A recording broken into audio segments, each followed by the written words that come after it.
The Frog Prince. Grimm's Fairy Tales.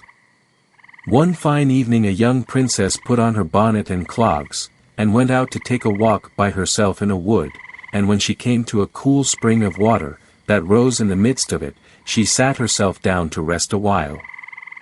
Now she had a golden ball in her hand, which was her favorite plaything, and she was always tossing it up into the air, and catching it again as it fell. After a time she threw it up so high that she missed catching it as it fell, and the ball bounded away, and rolled along upon the ground, till at last it fell down into the spring. The princess looked into the spring after her ball, but it was very deep, so deep that she could not see the bottom of it. Then she began to bewail her loss, and said, "Alas! If I could only get my ball again, I would give all my fine clothes and jewels, and everything that I have in the world."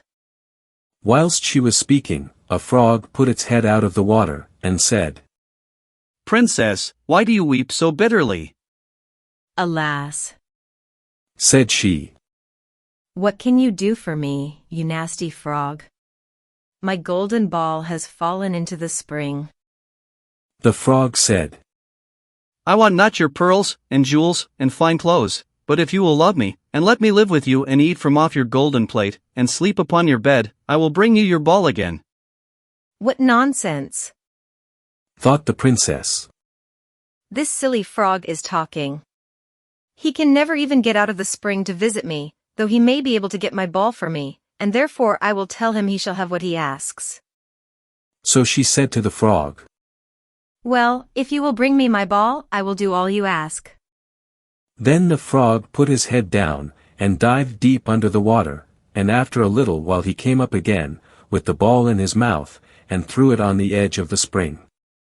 As soon as the young princess saw her ball, she ran to pick it up, and she was so overjoyed to have it in her hand again, that she never thought of the frog, but ran home with it as fast as she could. The frog called after her, "Stay, princess, and take me with you as you said." But she did not stop to hear a word. The next day, just as the princess had sat down to dinner, she heard a strange noise, tap, tap, plash, plash, as if something was coming up the marble staircase, and soon afterwards there was a gentle knock at the door, and a little voice cried out and said, "Open the door, my princess dear. Open the door to thy true love here.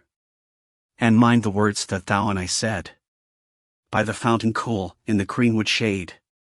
Then the princess ran to the door and opened it, and there she saw the frog, whom she had quite forgotten. At this sight she was sadly frightened, and shutting the door as fast as she could came back to her seat. The king, her father, seeing that something had frightened her, asked her what was the matter. "There is a nasty frog," said she, "at the door, that lifted my ball for me out of the spring this morning. I told him that he should live with me here, thinking that he could never get out of the spring, but there he is at the door, and he wants to come in." While she was speaking the frog knocked again at the door, and said, "Open the door, my princess dear. Open the door to thy true love here. And mind the words that thou and I said. By the fountain cool, in the greenwood shade."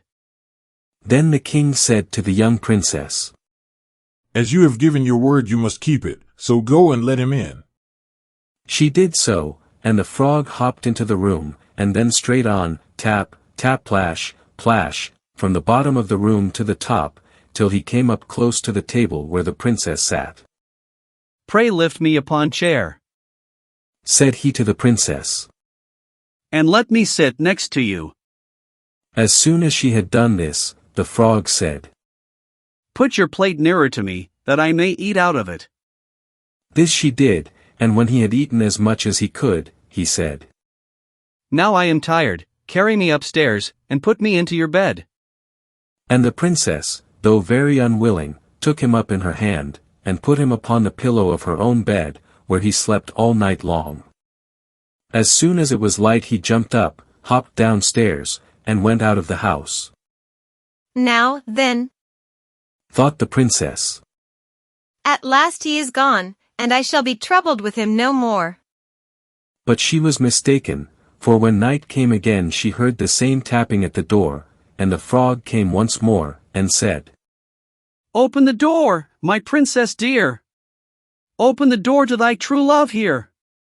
And mind the words that thou and I said, by the fountain cool, in the greenwood shade." And when the princess opened the door the frog came in, and slept upon her pillow as before, till the morning broke. And the third night he did the same.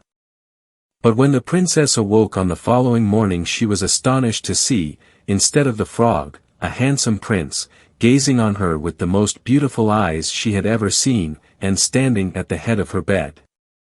He told her that he had been enchanted by a spiteful fairy, who had changed him into a frog, and that he had been fated so to abide till some princess should take him out of the spring, and let him eat from her plate, and sleep upon her bed for 3 nights.